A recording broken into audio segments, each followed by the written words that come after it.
Assalamualaikum warahmatullahi wabarakatuh. Perkenalkan, nama saya Sandra Kumalawati. Saya dari Stikes Bamada Selawi, program studi S1 Farmasi. Di sini saya akan menjelaskan tentang imunosupresan dan imunodulan untuk mata kuliah farmakologi.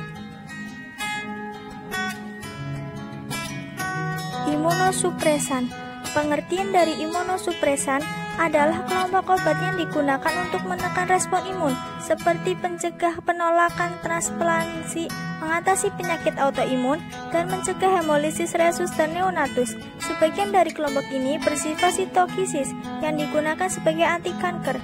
Imunosupresan digunakan untuk 3 indikasi utama, yaitu transplantasi organ, penyakit autoimun, dan pencegahan hemolisis resus pada neonatus. Mekanisme kerja imunosupresan dan pilihan obat imunosupresan. Secara praktis, di klinik penggunaan obat imunosupresan berdasarkan waktu pemberiannya dibagi menjadi 2 fase.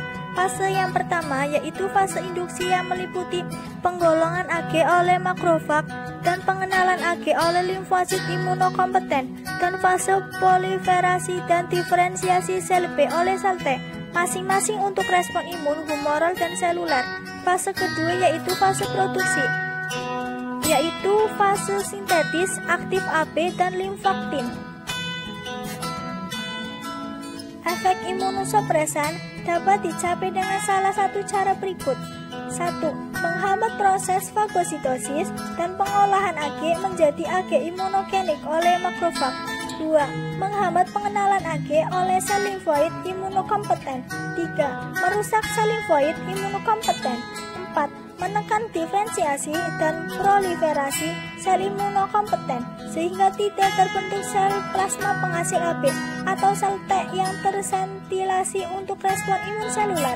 5. Menghentikan produksi AB oleh sel plasma serta melenyapkannya.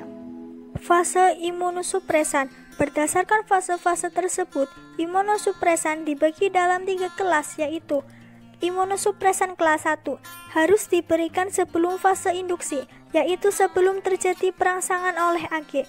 Jadi kerjanya adalah merusak limfosit imunokompeten, limfotik, contohnya alkilator, radiometrik, dan kortikosteroid.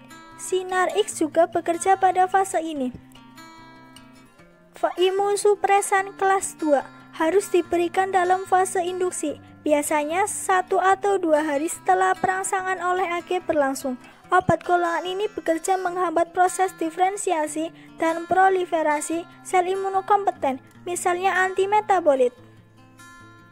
Imunosupresan kelas 3 memiliki sifat imunosupresan kelas 1 maupun kelas 2. Jadi golongan ini dapat menghasilkan imunosupresi bila diberikan sebelum maupun sesudah adanya perangsangan Ag. Obat imunosupresan. Obat imunosupresan adalah obat yang kerap digunakan untuk mencegah reaksi penolakan dari tubuh. Ketika tubuh baru saja menerima organ baru melalui prosedur transplantasi, beberapa jenis obat imunosupresan ini digunakan untuk membantu imun mampu menerima organ transplantasi seperti hati, jantung, atau ginjal. Berikut ini adalah beberapa obat golongan imunosupresan. Bisa dilihat pada slide ini. Seperti pada obat umumnya, obat imunosupresan juga memiliki beberapa efek samping. Efek sampingnya yaitu demam atau menggigil, nyeri punggung, susah atau sakit ketika buang air kecil, rasa lemah dan lelah yang muncul tiba-tiba tanpa sebab yang jelas. Imunodulator. Imunodulator adalah senyawa tertentu yang dapat meningkatkan mekanisme perubahan tubuh, baik secara spesifik maupun non-spesifik, dan terjadi induksi non-spesifik baik mekanisme pertahanan seluler maupun humoral. Pertahanan non-spesifik terhadap antigen ini disebut paramunitas. Zat berhubungan dengan penginduksi disebut paraimunitas. Induktor semacam ini biasanya tidak atau sedikit sekali antigennya, akan tetapi sebagian besar bekerja sebagai mitogen, yaitu meningkatkan proliferasi sel yang berperan sebagai imunitas. Sel tujuannya adalah makrofag, granulosit, limfosit T dan B, karena induktor paramunitas ini bekerja menstimulasi mekanisme pertahanan selular.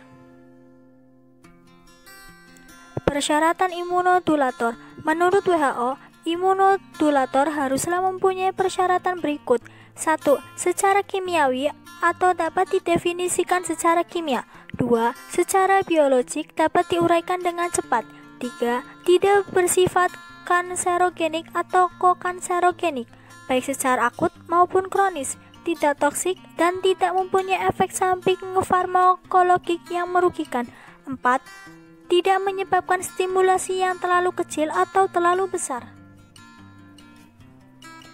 Obat imunodulator. Obat golongan ini bekerja dengan 3 cara, yaitu imunorestorasi, imunostimulasi, dan imunosupresi. Imunostimulasi dan imunosupresi disebut imunopotensiasi atau upregulation, sedangkan imunosupresi disebut downregulation. Imunostimun adalah senyawa tertentu yang dapat meningkatkan mekanisme pertahanan tubuh, baik secara spesifik maupun non-spesifik, dan terjadi induksi non-spesifik bagi mekanisme pertahanan seluler maupun humoral. Bahannya yaitu biologik, hormon timus, limfoktin, interferon, antibodi monoklonal, nukleotida, LAK, bahan asal bakteri, dan jamur, sintetik, levamisol, isoprinosin, MDP, vaksin BCG. Pemakaian pada IMS. Interferon. Interferon adalah suatu kelompok glikoprotein yang aktif sebagai biologis, diproduksi oleh sebagian besar sel eukariotik sebagai respon terhadap induksi, dan mempunyai kemampuan antivirus, antiproliferatif, dan imunoregulator. Imiquimod adalah imunodulator tropikal untuk pengobatan kandiloma acuminata yang dapat diaplikasikan oleh pasien sendiri dan diberikan pada pengobatan kandiloma acuminata. Imunoglobin IG. Imunoglobin IG diproduksi oleh sel plasma yang telah matang yang berasal dari sel B yang teraktivasi. Untuk mengaktifasi IG intravena IGF diperlukan sekitar 10.000 sampai 20.000 donor, sehingga diperlukan tindakan pengamanan khusus untuk menjamin keamanan produknya dan mempunyai kemampuan imunoregulasi molekul IgG yang menempel pada reseptor Fc. Interleukin. Interleukin IL merupakan suatu sitokin yang merupakan protein yang disekresikan oleh makrofag dan sel NK pada respon imun alamiah, sedangkan pada respon imun adaptif terutama oleh limfosit T, interleuksi bereaksi terhadap leukosit yang merupakan mediator pada reaksi sistem imun dan inflamasi. Kegunaan klinis dapat disintetis dengan rekayasa genetik dan di bidang IMS dapat diberikan pada penderita AIDS. Metode uji aktivitas imunodulator yang dapat digunakan yaitu 1. Metode bersih karbon. Pengukuran secara spektrofluorometrik laju eliminasi partikel karbon dari daerah hewan. Ini merupakan ukuran aktivitas fagositosis. 2. Uji granulosit. Percobaan in vitro dengan mengukur jumlah sel ragi atau bakteri yang difagositir oleh fraksi granulosit yang diperoleh dari serum manusia. Percobaan ini dilakukan di bawah mikroskop. 3.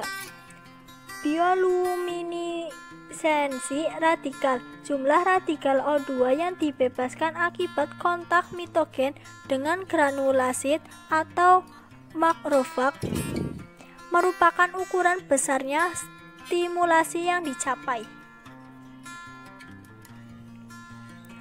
Uji transformasi limfosit T. Suatu populasi limfosit T diinkubasi dengan suatu mitogen timidin bertanda 3H akan masuk ke dalam asam nukleat limfosit 1.